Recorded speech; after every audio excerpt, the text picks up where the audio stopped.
நீ ஓரெழுத்து ஆயுதமாய் ஒளிகின்ற வேலெடுத்து உறுதுணையாய் வருகின்றவன், எனக்கு உறுதுணையாய் வருகின்றவன்.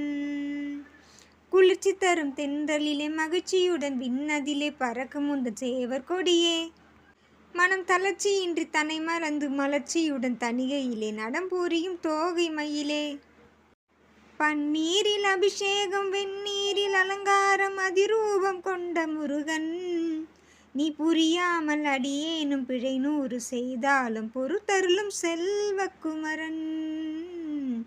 ஒய்யார மயிலேறு உன் காட்சி எழிலாவும் ஒளி வீசும் தெய்வாம்சமே, பொய்யான என் வாழ்க்கை புவி மீது நிலையாக அருள் செய்ய வரவேணுமே, நீ அருள் செய்ய வரவேணுமே.